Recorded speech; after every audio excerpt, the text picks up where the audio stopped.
Madame, Monsieur, bonsoir. Depuis le retrait américain de l'accord nucléaire en mai 2018, rien ne va plus entre Washington et Téhéran. En rétablissant les sanctions sur une économie iranienne déjà essoufflée, le président Donald Trump a ravivé le conflit historique avec l'ennemi juré. Du coup, plus de tensions dans le golfe Persique. Aramco est même visé dans son fief saoudien. Et puis vint ce 3 janvier avec l'imprévisible assassinat du puissant général iranien Qassem Soleimani dans une frappe américaine à Bagdad. Mais voilà, aucun parti ne veut réellement la guerre, mais ils peuvent facilement y sombrer. Chacun joue la carte de la tension et les Iraniens, pour desserrer l'étau des sanctions sur leurs exportations, de l'autre côté, les États-Unis pour faire céder l'Iran et ses alliés de la région. Il y a donc un risque réel de conflit et sa facture s'annonce déjà plutôt salée. 10 000 milliards de dollars. Cela reste en revanche de vagues estimations d'analystes. Quelles seraient les conséquences directes et surtout indirectes de ces tensions? Qui serait touché? Comment la guerre économique sur l'Iran menace-t-elle sa stabilité et sa paix sociale déjà fragile? Nous allons ce soir analyser la situation pour vous en compagnie des experts qui ont répondu à l'invitation d'Echo Débat. Et tout d'abord, j'ai le plaisir de recevoir aujourd'hui Erbil Mrabet, ancien doyen de la faculté d'Oujda, chercheur associé à l'Institut royal des études stratégiques et également chercheur associé au Centre de recherche et études en droit et sciences politiques à l'Université Bourgogne-Dijon. Bonsoir professeur et bienvenue à vous sur ce plateau. Bonsoir, merci de l'invitation. En face, Hafid Boutaleb, expert en relations internationales. Bonsoir Hafid Boutaleb. Bonsoir. Bienvenue à vous encore une fois sur le plateau d'Echo Débat. Et également pour discuter et décortiquer les enjeux macroéconomiques et économiques de cette crise entre Téhéran et Washington. Abdelrahmani Oumni, bonsoir. Bonsoir, merci de l'invitation. Merci à vous de l'avoir accepté. Je rappelle que vous êtes économiste et directeur au Maroc du Global Pan-African MBA de Honoris Universities et de la Regent School en Afrique du Sud. Merci, messieurs, d'avoir accepté l'invitation d'Echo Débat qui, donc aujourd'hui, se penche, n'est-ce pas, sur cette tension entre Téhéran et Washington. Comment tout cela a commencé? Un petit rappel historique des faits et notamment de ce conflit qui date de plusieurs décennies aujourd'hui et qui n'a cessé d'impacter non seulement l'économie iranienne, mais toutes les économies qui gravitent autour. Professeur Mrabet. Bien, je crois qu'on pourrait remonter à la Deuxième Guerre mondiale et l'occupation de l'Iran par le Royaume-Uni et l'ex-URSS. Les États-Unis apparaissent en ce moment-là comme plus neutres, donc ils ont une bonne image. D'ailleurs, ça s'est traduit aussi dans leur relation avec le Maroc, pas seulement avec l'Iran. Mais voilà qu'en 1953, la CIA et le MI6 maintenant participent au renversement du gouvernement Mossadegh pour une raison très simple. C'est que Mossadegh introduit des réformes sociales. Il a été élu 2 fois Premier ministre et suite à l'échec de négociations avec la société de l'époque qui est l'Anglo-Persian Oil Company, il décide de nationaliser l'industrie pétrolière iranienne. C'est ça la cause principale. Arrive le Shah, jusqu'en 1979, là il y a des relations excellentes. Mais 1979, c'est la révolution islamique de Khomeini. Et tout se détériore. Je n'ai pas besoin d'aller dans les détails. En 1995, il y a un embargo sur le commerce avec l'Iran qui n'est levé qu'en 2016, après la signature du fameux accord nucléaire qu'on appelle en général JCPOA, en son sigle anglais, Joint Comprehensive Plan of Action, dont, comme vous l'avez souligné, se retirent les États-Unis à l'avènement de M. Trump comme président. Et là, bien sûr, les choses se détériorent, mais je crois, mais on y reviendra plus tard, que je dois souligner avant que l'économie, de par l'histoire, a toujours été un facteur de puissance. Et la puissance, c'est un moteur des États. Un facteur de conflit aussi. Facteur de conflit, bien sûr. Et plus généralement, des acteurs des relations internationales, parce qu'aujourd'hui, nous n'avons pas que les États. Il y a les grandes multinationales qui ont vraiment beaucoup de poids dans ces relations et qui arrivent même à fléchir l'action gouvernementale de tel ou tel pays. Et donc, on est en train de chercher un équilibre, mais les relations internationales sont toujours en déséquilibre. C'est ce qui fait peut-être leur équilibre même. Voilà, c'est un déséquilibre dynamique, un équilibre dynamique, si vous voulez, on peut arriver. Mais je voudrais quand même souligner deux choses. Aujourd'hui, il y a une donne nouvelle. Au XXe et XXIe siècle, les conflits, les guerres, les migrations sont devenus des entreprises économiques. Elles sont encouragées, provoquées, tout ce que vous voulez, parce qu'on en tire du profit. Très bien. Quel profit, voilà. Justement? Profit économique. Parce que, profit, c'est-à-dire qu'on peut, déjà, si vous voulez, on peut avoir du cash. Oui. On vend beaucoup de choses quand on provoque une crise. On vend beaucoup d'armes. La vente d'armes, c'est de l'économie. Dans certains pays, c'est la première économie. Mais est-ce qu'aujourd'hui, justement, moi je parle par rapport aux États-Unis, ce sont-ils des faits de cet impératif de contrôler, on va dire, les flux de pétrole, comme c'était le cas il y a quelques années, ne serait-ce que 10 ans, ou un peu plus de 10 ans, où justement une déstabilisation des flux de pétrole impactait directement l'économie américaine. Est-ce que cela a changé? Faites-vous talib. Alors, tout d'abord, les récents événements au Moyen-Orient, notamment l'assassinat du général Qassem Soleimani, et puis la riposte iranienne, etc., toute cette montée de tension n'a pas réellement impacté les cours du baril de pétrole. On a eu effectivement une petite brève, un pic qui a fait monter le baril du Brent à $68, et puis à 70 même, et après il est retombé. Le panier des pays producteurs de l'OPEC a dépassé un peu 70, puis tout redescend autour de 65, et peut-être même à long terme continuera à graviter entre 60 et 65, ce qui fait qu'il y a une tendance baissière quand même du pétrole, et, enfin, en tout cas de stagnation, et c'est difficile de maintenant voir, comme par rapport à votre question, ce qui se passait auparavant, une crise pouvant faire monter les barils du pétrole jusqu'à $150, comme ce qu'on a eu au début des années 2000, et puis peut-être impacter les économies du monde, notamment l'économie américaine, puisque l'énergie est chère et avancée comme étant un des premiers facteurs de la crise des subprimes. Et surtout que l'économie américaine dépend de moins en moins justement de ces énergies-là. Ils deviennent de plus en plus indépendants, notamment avec le schiste. Effectivement, il y a la production de gaz de schiste, mais qui n'est pas forcément rentable au-delà d'un certain seuil. Donc, ce qui fait maintenir les prix un peu bas. En tout cas, $60, ce n'est pas forcément bas, mais c'est un prix juste aujourd'hui par rapport au marché. D'aucuns pensent que $40 serait le prix plus juste, mais bon, aujourd'hui, c'est autour de $60. Et puis aussi, les Américains continuent quand même de contrôler les flux énergétiques. Ils sont très présents au détroit d'Ormuz.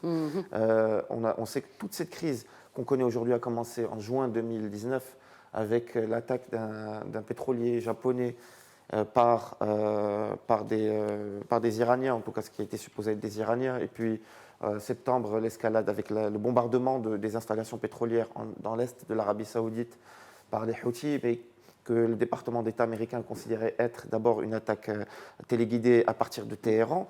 Donc les Américains font très attention à leur approvisionnement en hydrocarbures de cette région, et donc font très attention à ce détroit stratégique qui s'est situé entre l'Iran et l'Arabie Saoudite, par où transite presque la moitié des échanges pétroliers internationaux. Et par conséquent,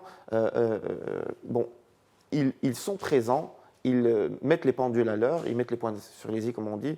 Ils ont assassiné le numéro 2 du régime iranien.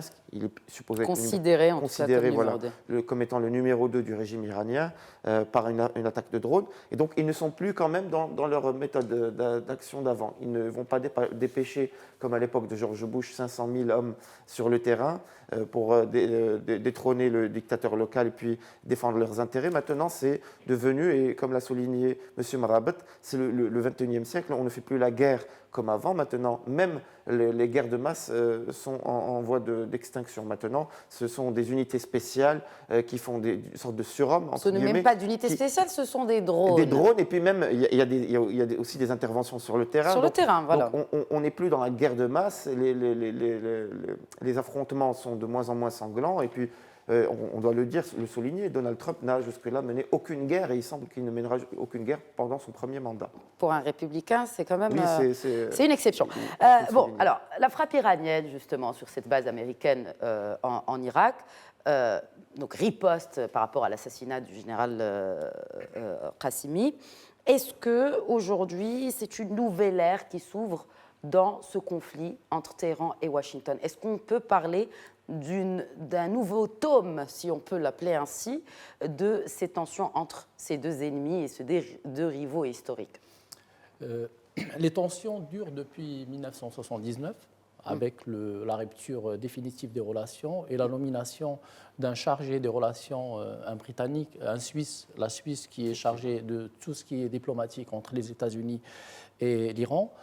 Aujourd'hui, le nouveau tome, c'est depuis juillet 2019, où les Iraniens ont décidé de changer complètement d'approche sur le conflit géopolitique qui les lie aux Américains.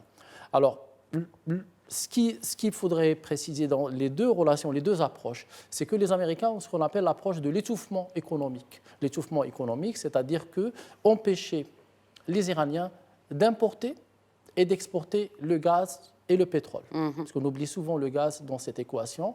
C'est pour ça que la Russie, peut-être, n'est pas très alliée avec l'Iran, ou n'aide pas en tout cas l'Iran. Elle est indirectement alliée. Elle est indirectement alliée avec les Iraniens. Sa concurrence, justement, sur le gaz, non? Sa concurrence, mais elle est indirectement alliée sur le plan de la vente d'armes, sur le plan du développement du nucléaire. Alors, les deux approches sont différentes. Il y a l'approche du collier de perles des Iraniens, le collier de perles politique. C'est-à-dire que les Iraniens essayent un petit peu d'avoir des influences un peu partout pour devenir pesants, mais pas sur le plan économique. C'est un collier de perles politique. C'est-à-dire que les Iraniens, on va les trouver au Yémen, on va les trouver en Irak, on va les trouver au Liban, et ils essaient un petit peu d'influencer par ça, parce que sur le plan économique, ils ne peuvent pas. Parce qu'ils sont empêchés d'exporter, et puis ils sont empêchés aussi d'importer. Alors on ne peut pas exporter de pétrole, on ne peut pas exporter de biens et services, on ne peut pas exporter de biens industriels, ou en même temps on ne peut pas exporter le gaz où nous avons 16%. Donc les Iraniens, une stratégie de collier de perles.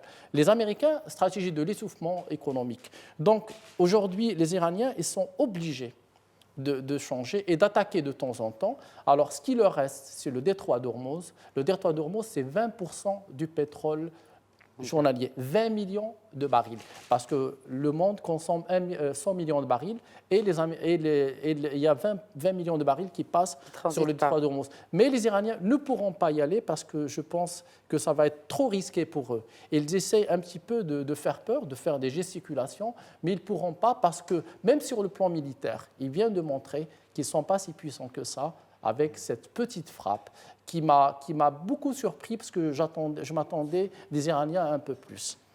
Il y a eu un accord en 2015 qui était vraiment un accord juste et équitable pour le monde et pour la paix dans le monde et pour la paix dans la région où les Européens ont beaucoup travaillé, Barack Obama l'a accompagné et ça a permis aux Iraniens de commencer à exporter. Ils ont commencé à exporter 2 400 000 barils. Après, 2018 arrive avec la décision de Trump, dans un deal qu'il veut imposer, on passe à 1 600 000. Aujourd'hui, on est à peu près à 400 000 barils. C'est insuffisant pour un pays qui dépend à 40% de ses recettes budgétaires, mais aussi de ses dépenses publiques, du pétrole, des exportations du pétrole. Ce qui m'a surpris, moi, chez les Iraniens, c'est que c'est un pays où un tiers de la population travaille dans l'industrie. Et du coup, ils sont dans ce qu'on a appelé dans les années 80 la tactique économique de substitut importation. C'est-à-dire, vous nous empêchez d'importer, et ben on va essayer de produire nos besoins en biens et services à l'intérieur. L'autosuffisance compliquée, mais ils essayent un petit peu parce qu'ils sont obligés. C'est un petit peu à l'image de la Corée du Nord, c'est un petit peu à l'image de l'Irak après l'embargo. Et on arrivera peut-être à une relation de pétrole contre nourriture. C'est ce que certains Américains veulent. Vous pensez qu'on pourrait arriver à cela, professeur Mrabt, quand même, parce que l'Iran, vous avez parlé d'autosuffisance, c'est un pays qui reste quand même a beaucoup, certes, de faiblesses économiques, mais il a aussi des atouts. Alors, est-ce qu'on peut arriver à ce point de pétrole contre nourriture? Est-ce que déjà c'est envisageable en 2020? Il y a le risque. La réponse nécessite de replacer ce conflit dans un contexte plus global. Mais avant, moi je ne pense pas, personnellement, parce que les États ont commencé à faire, notamment les États-Unis, l'Iran et d'autres, ont commencé à faire un peu ce qui ressemble à la guérilla qui était entreprise par des groupements armés contre des États. Aujourd'hui, il est difficile d'aller tout de go comme ça dans une guerre généralisée, globale, etc. etc. Il y a des données nouvelles aujourd'hui qui vont accentuer, si vous voulez, la pression sur l'Iran. Les États-Unis ont pu rallier aujourd'hui la France, le Royaume-Uni et l'Allemagne, d'accord? Ah oui. Pour demander à l'Iran de réviser l'accord sur le nucléaire sur la base proposée par Trump. Il croit aussi, surtout Boris Johnson, croit que cet accord a une grande faille parce qu'il ne s'est pas attaqué à la question du développement des missiles balistiques. Point fort de l'Iran. Point fort de l'Iran. Et je ne sais pas pourquoi, mais en tout cas, ça n'a pas été abordé malgré toutes les tentatives et tous les lobbying d'Israël. N'oubliez pas que Netanyahou s'est déplacé aux États-Unis, il a défié Obama, etc. Mais il n'a pas pu convaincre de la nécessité d'inclure la question dans cet accord. Aujourd'hui, Trump revient à cette question aussi à cause ou grâce, comme on veut, du lobbying israélien et d'autres États, bien sûr. Des intérêts, quand ils convergent, il n'y a pas de... Et là, tout le monde commence à mettre la pression, je veux dire l'Occident. Est-ce que l'Iran va fléchir? N'oublions pas non plus qu'il a derrière lui la Chine et la Russie, plus d'autres États. La Russie et la Chine, oui, ils sont derrière l'Iran. Est-ce qu'ils ont aussi... En tout cas, la volonté n'a toujours pas été affichée de vraiment... en politique internationale, on n'affiche pas tout. On n'affiche pas tout. On cache plus ce qu'on affiche. Il y a beaucoup de choses qu'il faut aller chercher vraiment très profondément. Et surtout que la Chine et la Russie, on est retombé un peu, non pas dans une guerre froide, mais dans une tension qui ressemble un peu à une guerre froide ou tiède, comme on veut, parce que en fait, l'objectif des États-Unis, ce n'est pas forcément en premier lieu l'Iran. L'Iran parce que c'est l'allié de la Russie et de la Chine. Mais l'objectif lointain, c'est la Chine depuis les années 80, pas depuis hier. La Chine monte, et là aujourd'hui, elle croit que peut-être qu'elle va devenir la première puissance mondiale en 2049 à l'occasion du 100e anniversaire de la révolution chinoise. Et elle dépasse les États-Unis dans des domaines technologiques de pointe. Vous voyez ce qui s'est passé à propos de la 5G, par exemple. Ouais. Aujourd'hui, la Chine a lancé un train qui marche que grâce à la 5G. Aucun être humain derrière. Que de l'intelligence artificielle à la 5G, à 350 km/h. Il y a aussi le problème, ce qui pointe à l'horizon, c'est cette route de la soie. Un projet de 21 000 milliards de dollars, 65 pays avec 65% de la population mondiale, qui prend l'Iran comme base de ça, parce que c'est la route de la soie, en fait, il y a plusieurs, c'est l'autoroute, mais il y a plusieurs routes. Il y a plusieurs routes, absolument. Nord, sud et du centre. Et l'Iran est une pièce maîtresse dans la route du centre qui va du Golfe jusqu'à la Méditerranée, y compris jusqu'au Maroc. Et c'est un projet faramineux. Puisqu'on parle, vous évoquez cela, est-ce que ça a une relation aussi avec les tensions commerciales entre la Chine et les États-Unis et ça pourrait même les accentuer dans l'année que nous entamons. Aujourd'hui, on est dans une phase, comme je disais, de guérilla et de wait and see. C'est-à-dire, on fait des tests, on teste le rival, etc., etc. Mais je ne pense pas que la Russie, la Chine et les autres pays, parce que ça, en principe, ça doit passer par le Conseil de sécurité des Nations Unies. Bien sûr. Et là, sur cette question, je pense que les deux vont utiliser le veto. Très bien. Quels impacts, justement, entre la crise irano-américaine ou américo-iranienne et justement les tensions existantes entre Pékin et Washington? Est-ce que cela ne risque pas, parce que vous avez parlé de cette politique de wait and see, tout cet attentisme, quel impact sur les marchés, sur l'investissement en l'occurrence, que ce soit pour les pays producteurs de pétrole ou importateurs? D'abord, l'économie aux États-Unis se porte très bien pour l'instant. Il y a des prévisions selon lesquelles en 2021, on verrait peut-être un ralentissement. Certains parlent d'une nouvelle crise économique en 2021, mais pour l'instant, tout va bien. Donc il n'y a pas d'intérêt pour l'administration américaine d'aller plus loin dans l'escalade par rapport avec l'Iran, notamment sachant qu'on est dans une année électorale. Les élections sont pour le début novembre, donc le premier mardi du mois de novembre. Et c'est une course où, pour l'instant, il semble que Donald Trump soit le premier favori, puisqu'on sait que le président sortant est souvent favori. Et puis, avec les résultats économiques et les succès quand même enregistrés à l'échelle internationale, il est quand même favori. L'absence de leadership aussi chez les démocrates. Et surtout, d'un point de vue, du point de vue de la relation avec l'Iran, on a là quand même un succès qui a été fait. M. Youmni a dit qu'il a été surpris par la riposte, oui, c'est clair. Et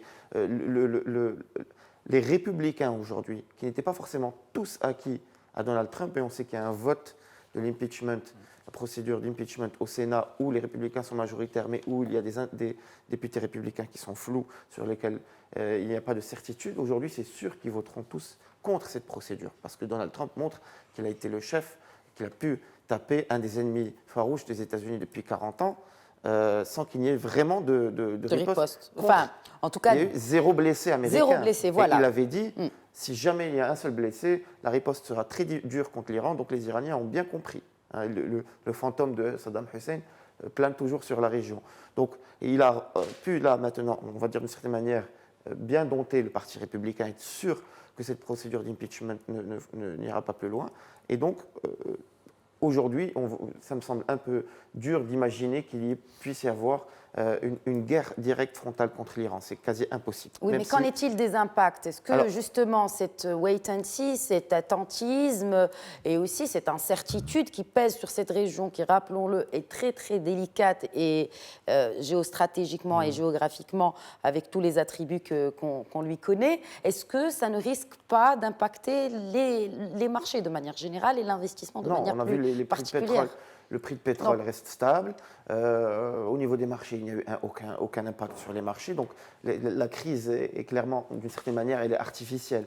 Elle n'a pas été interprétée par les marchés comme une réelle crise. Et pour revenir à la Chine, effectivement, les Américains ont considéré, en tout cas après l'arrivée de Donald Trump, que l'accord sur le nucléaire qu'avait fait Obama et que la tactique qu'avaient adoptée les démocrates avait beaucoup favorisé l'Iran et donc la poussée géostratégique de l'Iran dans la région, en Syrie, en Irak, au Liban, au Yémen. Et dans certains pays où il n'y a pas de conflit ouvert comme le Bahreïn. Et donc, cette poussée géostratégique a été accompagnée de l'arrivée un peu plus importante d'intérêts chinois et russes dans la région.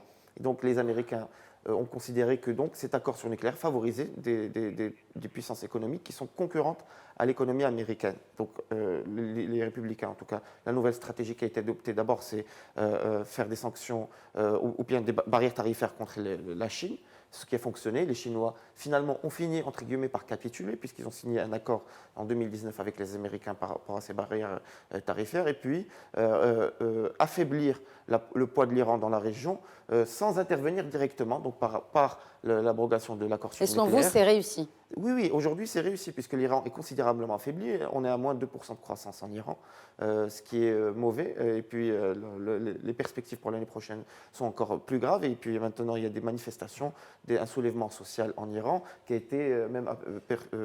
soulèvement social, mais en même temps, après, il y a aussi eu un rassemblement, une unité en tout cas, après l'assassinat les vidéos du que Soleimani. nous avons, ce sont des vidéos officielles du gouvernement iranien. Bien sûr qu'il y aura toujours des pro-régimes en Iran. C'est un régime révolutionnaire, donc il a toujours ses enfants. Mais le peuple iranien, on n'a aucune idée de ce qu'il pense réellement. Tout ce qu'on a pu voir, c'est qu'en 2009, il y a eu de fortes manifestations contre la réélection de Ahmadinejad face aux candidats réformistes de l'époque, et puis qui ont été réprimés dans le sang. Et puis depuis, on a souvent des répressions. Et en 2019, le Haut Commissariat aux droits de l'homme et les Nations Unies ont parlé de 1500 morts lors de la répression qu'a mené le régime iranien, des manifestations qui a eu lieu. Et 1500 morts, c'est quand même un chiffre considérable, émis par une organisation internationale neutre, et qui peut expliquer le fait que pendant 10 jours, Internet a été suspendu en Iran. Donc on a un régime qui est quand même très tendu, qui a profité de cette frappe pour mobiliser autour de lui, faire des obsèques qui sont quand même surexagérées. On a 8 millions de personnes pour un général qui visiblement n'est pas si populaire que ça. Donc, bien sûr, il y a une démonstration de force, il y a la mise en scène pour un régime qui, quand même, peut être aux abois aujourd'hui et qui perd ses soutiens, puisque même si la Chine et la Russie le soutiennent, mais aujourd'hui, comme vous l'avez souligné, il n'y a pas un soutien officiel à la position iranienne. Très bien. Il y a un régime de plus en plus isolé. Nous allons continuer cette conversation et ce débat juste après cette courte pause. Merci de rester avec nous, à tout de suite. Bonsoir et bienvenue à ceux qui nous rejoignent. Vous regardez Éco-Débat consacré aujourd'hui aux impacts possibles et probables de la crise entre Washington et Téhéran. Avant la pause, Hafed Boutaleb, expert en relations internationales, nous évoquait ce point justement des questions relatives au non-impact finalement direct de cette crise entre Washington et Téhéran. Professeur Youni, quand on parle d'impact, il y a les impacts bien sûr sur le plan des marchés, notamment le marché pétrolier, les marchés actions et les investisseurs bien sûr financiers, mais il y a aussi impact économique et plutôt macroéconomique. D'abord, replacer les deux stratégies. Il y a la stratégie de Donald Trump, c'est le premier président microéconomique des États-Unis. Alors pourquoi microéconomique? Parce qu'il utilise un concept qui s'appelle le dilemme du prisonnier. Et dans le dilemme du prisonnier, nous avons l'approche par le deal.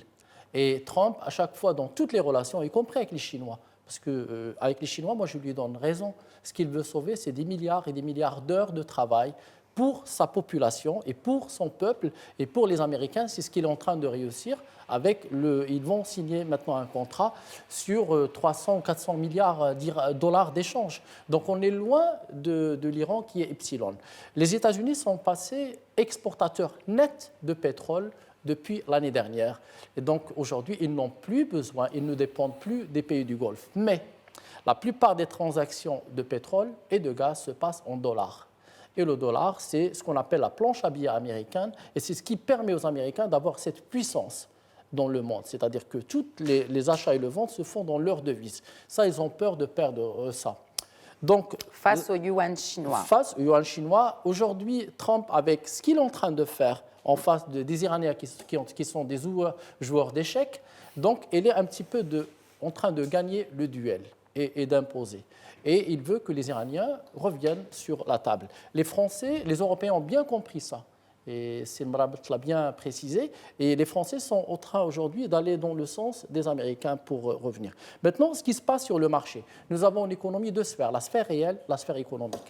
La sphère économique ne sera pas touchée. Il n'aura pas d'inflation dans le monde à cause de la flambée du prix du pétrole, sauf si le passage d'Ormuz est fermé complètement. Là, on perdra 20% de la production du pétrole, et là, il y aura une montée de ça. Mais je ne crois pas que les Iraniens sont assez fous pour faire ça. Ils ne le feront pas. Aussi, les Chinois et les Indiens, tout leur pétrole passe par là, donc ils ne vont pas accepter. Alors, la deuxième chose, sur la sphère financière, c'est sûr que quand il y a 5 $ qui montent, quand, par exemple, la société saoudienne qui a été mise dans c'est Aramco a été mise, c'est presque 2000 milliards de dollars.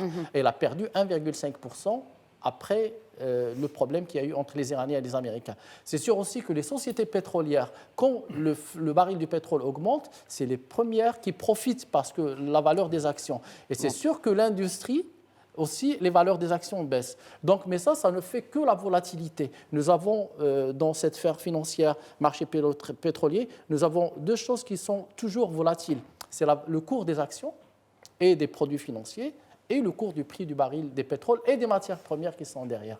Absolument. Une réaction, professeur Mnabt, et notamment par rapport à cette région du Moyen-Orient qui est déjà déstabilisée. On a la Syrie, un pays meurtri par plus de 12 ans de guerre. Le Yémen, pareil. En tout cas, ces pays-là qui sont les alliés finalement de l'Iran. Donc, c'est le collier de perles. C'est le collier de perles. Qu'en est-il par rapport à, d'abord, des économies de ces pays-là et aussi les pays riverains et notamment les monarchies du Golfe? Bien, avant ça, je voudrais juste dire que la riposte américaine pour freiner l'élan chinois et des alliés s'est traduite hier ou avant-hier, je ne me souviens plus, par un projet franco-américano-anglais ou Royaume-Uni pour réformer l'Organisation mondiale du commerce.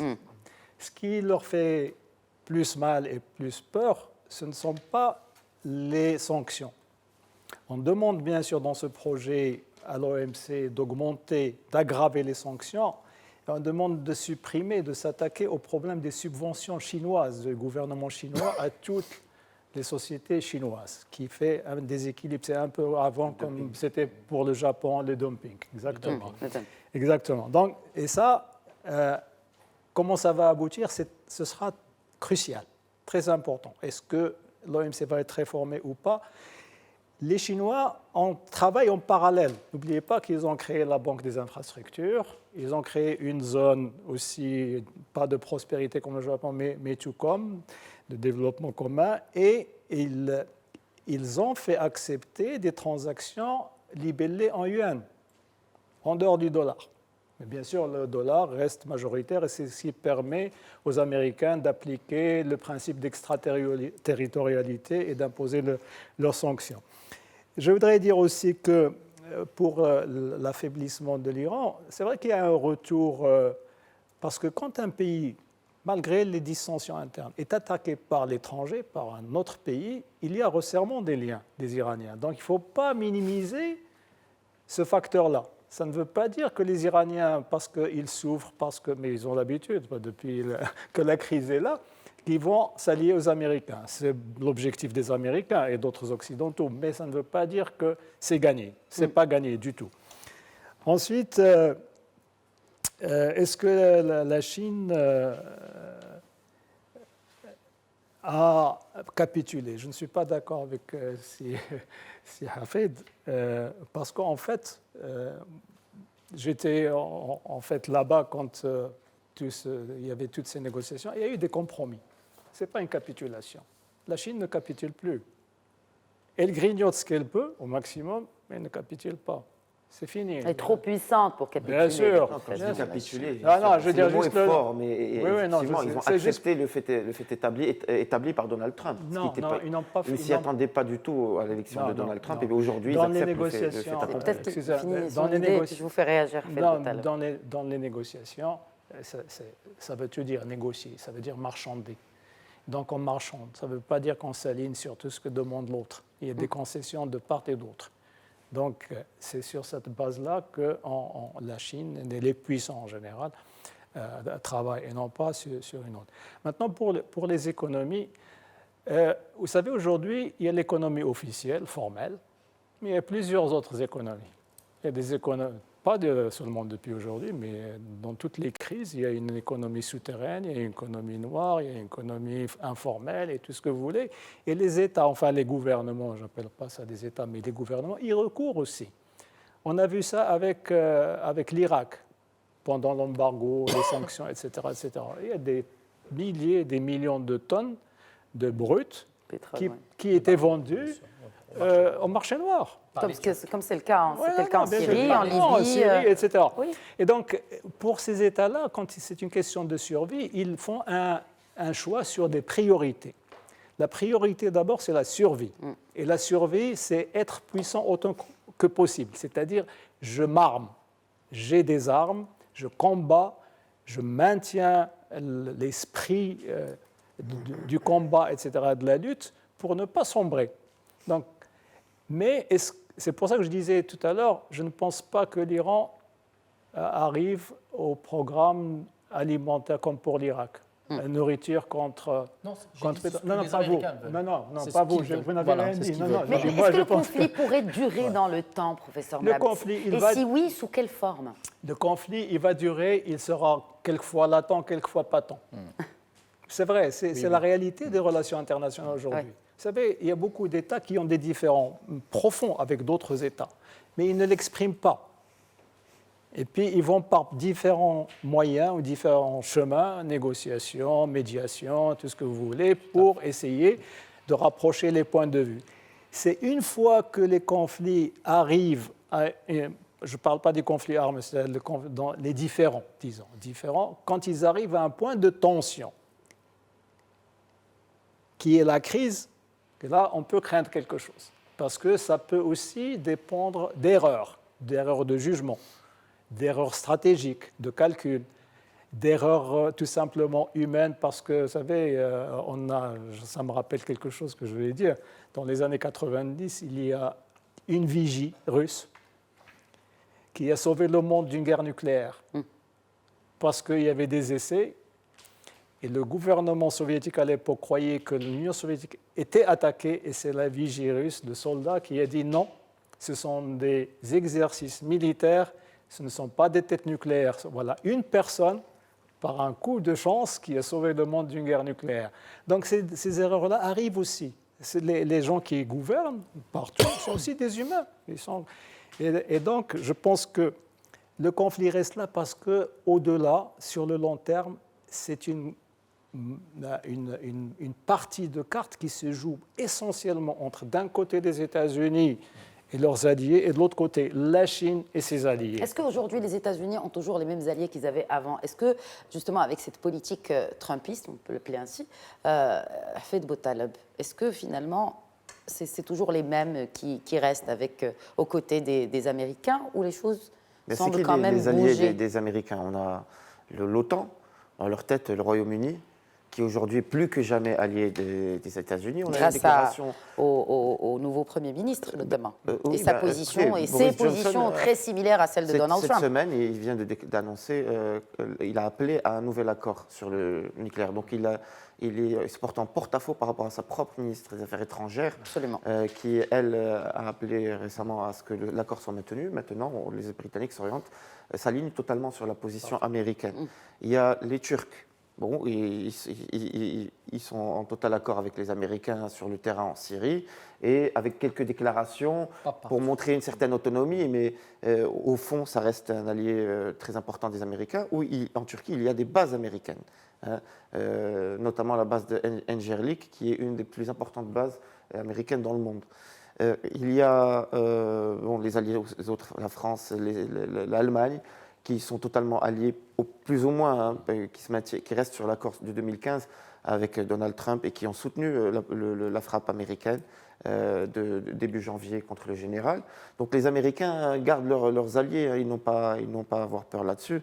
Et pour leur stratégie dans la région du Moyen-Orient, à l'époque de Paul Wolfowitz et de Dick Cheney, il y a eu cette idée du Grand Moyen-Orient, ou le chaos destructeur, qui a apparu notamment avec l'invasion de 2003, et qui n'a pas forcément porté ses fruits, puisque l'idée était de créer des petits États sur la base de confessions d'appartenance ethnique, et donc ça fonctionne difficilement, et c'est trop dangereux pour la sécurité mondiale. On a vu que l'Union européenne a été menacée avec 3 millions de réfugiés syriens, et puis le terrorisme mondial, etc. Et puis il y a eu la position des démocrates à partir de 2009 avec Barack Obama, qui a été de quasiment se retirer de la région, de faire confiance à des puissances comme l'Iran, pousser d'autres pays comme l'Arabie Saoudite à se réformer, et donc entamer des négociations. On a l'impression qu'aujourd'hui, il y a une position intermédiaire entre les deux, du pouvoir républicain depuis 2017, de Donald Trump. C'est de se retirer de la région, effectivement, comme ce que l'ont fait les démocrates, puisque c'est plus possible d'intervenir comme ce qui s'est fait en 2003. De toute façon, est-ce qu'ils ont vraiment le choix? Si on voit l'Irak, par exemple, les États-Unis sont largement dépassés par l'Iran sur cette question, en tout cas sur ce pays qui reste souverain. Ils ont toujours des bases et ils ont toujours leur relais en Irak. Hein, oui, mais est-ce que c'est la même mais c'est plus possible présence américaine dans la région?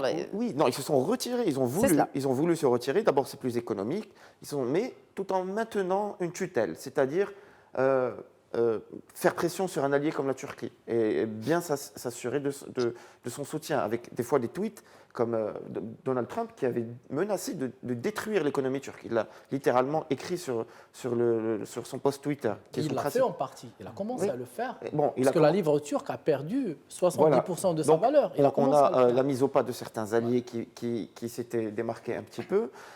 On a donc des interventions par drone ou par unité militaire d'hommes surentraînés sur le terrain sans qu'il y ait un mouvement de masse pour remettre à l'ordre les choses. Et on a on va dire un équilibre des puissances qui est imposé par les Américains. Les Russes sont intervenus, les Turcs sont intervenus, donc chacun a une marge de manœuvre sans que pour autant dépasser les lignes rouges qui ont été établies par Washington. Même au niveau politique, je vous donne un exemple, au lendemain de l'attaque contre Soleimani, le Parlement irakien s'est réuni pour appeler, ils ont voté la suspension de toute intervention militaire, l'arrêt de toute intervention militaire ou toute présence étrangère sur le territoire irakien, sauf que le quorum n'était pas réuni et ça a été fait bien sûr de manière délibérée, ne pas réunir le quorum pour que cette décision ne soit pas une décision exécutoire, parce que sinon ils auraient dépassé une des lignes rouges qu'a établi les Américains sur place. Et là, peut-être les réactions auraient été beaucoup plus importantes. Les députés irakiens le savaient très bien. Donc on est plus sur des réactions de forme, comme le font les Iraniens en bombardant une base américaine vide. Ou les Irakiens en votant une décision qui n'a aucune portée exécutoire, ou alors les Turcs en ayant des déclarations, mais sur le terrain continuent de collaborer d'abord avec les Américains et sur le terrain. Donc c'est un équilibre de puissance, mais Washington reste bien présente sans pour autant avoir beaucoup de boys présents sur place. Réaction, si je peux me permettre. Oui, bien sûr, M. Mrabeté. Après, je ferai réagir professeur Cet équilibre n'a pas été dicté par les Américains, il a été imposé par la réalité du terrain. Ça veut dire que la Russie a gagné en Syrie contre les Américains. Là où les Américains ont été, ils ont allié, soi-disant, l'Irak, mais l'Irak a basculé dans le giron de l'Iran. Ils ont été au Yémen et on voit ce qui s'est passé. Pareil. Et donc, ce n'est pas vraiment la volonté. Il n'y aura jamais de volonté américaine dans l'avenir prévisible, si vous voulez, de quitter de bon gré leurs intérêts ou une région quelconque. C'est ça, ils ont quitté en Irak, par exemple. Ils ont profité. Beaucoup continuent de profiter des accords commerciaux. C'est un complément. Je ne vous contredis pas. Je dis simplement qu'il y a aussi ce côté-là de la réalité que les Américains ont perdu. Ça se voyait en Syrie dès que la Russie. La Russie a montré sa force d'abord en Crimée, problème de l'Ukraine. Et l'Amérique n'a rien pu faire. C'est une autre région. J'y arrive. C'est-à-dire, le retour de la Russie sur la scène internationale avec le développement des armements sophistiqués, et aujourd'hui on a la preuve que ce sont des armements beaucoup plus sophistiqués que les armements américains. Déjà, la réaction des Américains est de voir maintenant comment tuer dans l'œuf une éventuelle attaque russe par des fusées qui vont à Mach 10 et plus, Mach 27. C'est 27 fois la vitesse du premier avion supersonique. Donc, ils ont envoyé tout un détachement militaire. Ils ont installé une base en Syrie. Ils ont envoyé leur marine militaire. Et à l'époque, il y avait encore Obama. Il avait menacé de faire quelque chose, mais il n'a rien pu faire. Les Américains aujourd'hui ne peuvent plus s'approcher à moins de 150 mètres des îles dans la mer de Chine, dans le sud asiatique, parce qu'ils ne peuvent pas affronter les Chinois. C'est pour ça que je dis aujourd'hui, c'est plutôt des guérillas. C'est-à-dire, ils ont testé les Chinois. Je veux dire comment. Ils ont envoyé un satellite laser pour dire nous pouvons frapper de l'espace. Eh bien, les Chinois ont fait la même chose, ont envoyé un satellite, ils ont envoyé une fusée pour le détruire. C'était un message clair, vous avez un satellite, mais nous pouvons le détruire. Très bien. Donc aujourd'hui, Professeur Momni, peut-être une réaction, il nous reste 5 minutes. pour être réaliste, c'est un équilibre des forces. Ce n'est pas ma volonté à moi tout seul ou celle de mon En tout cas, rival. affiché par Trump. Hein. Oui, mais il peut afficher ce qu'il veut. Mais Voilà. pas... Oui, professeur Momni, peut-être une réaction par rapport à cette question évoquée par professeur Mrabet et ces équilibres, justement, et aussi équilibre économique, pour le coup. Je vais réagir à ça, puis je vais quand même revenir au sujet pour lequel on parle aujourd'hui, le sujet de l'Iran. Alors, pour réagir à ça, moi, je suis vraiment très gêné que les pays du Sud mondial, et principalement les pays arabes et musulmans, soient un petit peu le laboratoire des bras de fer qui se passent entre les Chinois d'un côté, les Européens d'un côté, les Américains d'un côté. Et ça ne s'est pas arrêté aujourd'hui dans cette région du Moyen-Orient. C'est en train aujourd'hui de prendre aussi des territoires au Maghreb et dans l'Afrique subsaharienne, dans la région du Sahel. Je trouve ça très navrant parce que ça va empêcher le développement de ces nations. Et ce que je trouve navrant aussi, c'est que c'est souvent financé par des pays riches et qui n'ont pas utilisé leur manne pétrolière et gazière pour le développement de leurs citoyens. Et je trouve ça vraiment dommage. Maintenant, ce que les Américains ont essayé avec les Iraniens, c'était de les neutraliser. Et les Iraniens, ils ont utilisé la stratégie de collier de perles qui est la stratégie géopolitique, les leurs de prendre des territoires. Les gagnants de cette affaire, ce sont les Turcs parce qu'ils utilisent la même stratégie de collier de perles, mais économique. Et ils prennent des marchés un peu partout, en Afrique, au Maghreb, au Moyen-Orient. Donc nous avons peu comme la Chine, finalement. Un peu comme la Chine. Et les Iraniens, un peu comme les Russes. Et c'est aussi une question de mentalité aussi, de région. C'est un petit peu la Caucase. Les Chinois, les Iraniens et les Russes sont plus dans les territoires. Et les Chinois et les Turcs sont plus sur l'économie, sur ce qui est une hégémonie, entre guillemets, mais plutôt économique. Alors, je reviens quand même sur les Iraniens, parce que c'est très important. Khamenei a fait plusieurs discours, parce que, quand vous m'avez invité, j'ai fait des recherches pour comprendre l'économie, je peux en parler, mais aussi leur philosophie. Alors, Khamenei, dans ses discours, il dit « Une menace existe, un défi est posé, mais il ne s'agit pas d'une impasse ». Et du coup, ils ont développé ce qu'on appelle l'économie de la résistance, pas de la résilience, de la résistance. Ça veut dire je substitue importation, c'est ça. J'apprends à produire et je produis mes besoins. Le jour où je serai sous embargo total, je pourrai survivre. Voilà, c'est un petit peu ça. Très bien. Une réaction, Hafid Boutaleb, il nous reste 3 minutes, donc peut-être pour clôturer ce débat. Est-ce qu'on risque quelque chose au Maroc ? Écoutez, le Maroc, on ne risque rien visiblement. Aucun pays maghrébin n'a fait ni le Maroc ni aucun pays maghrébin n'a fait de déclaration parce qu'on est loin de la région. Nous, vous savez que ce qui peut-être préoccupe la préoccupation la plus proche, c'est ce qui se passe en Libye. En Libye, ouais. Et donc l'Iran, ça paraît un peu loin. Mais pour revenir à ce qu'a dit M. Youmni, la préoccupation de terrain qui existe chez les Russes et chez les Iraniens, c'est vrai. Mais vous savez, je reviens au célèbre historien du XIXe siècle, Clausewitz, qui avait dit que Napoléon a perdu parce qu'il était toujours dans l'idée de terre. Et les Britanniques ont gagné parce qu'ils l'ont vaincu, parce qu'ils étaient dans l'idée de l'économie. Voilà. Alors, cette idéologie qu'on a pu observer chez les mollahs de mort à l'Amérique, et puis l'expansionnisme iranien en mettant le croissant iranien, le croissant chiite que vous avez parlé, que vous avez qualifié de collier de perles, cette idéologie elle est dépassée quel que soit leur mouvement, finalement, une montée de sanctions finit par achever l'économie iranienne et mettre à genoux donc les positions des mollahs. Et donc finalement, peut-être ce qui pourrait apaiser la région considérablement, c'est un changement d'idéologie à Téhéran, et puis considérer que d'abord, il faut cesser d'appeler l'Amérique à la mort de l'Amérique, puisque quand même c'est extraordinaire, c'est partout dans ce pays, il y a un appel officiel à la mort de l'Amérique, et puis on s'étonne qu'il y ait des sanctions. On ne peut pas s'étonner qu'il y ait des sanctions quand on a des positions aussi radicales.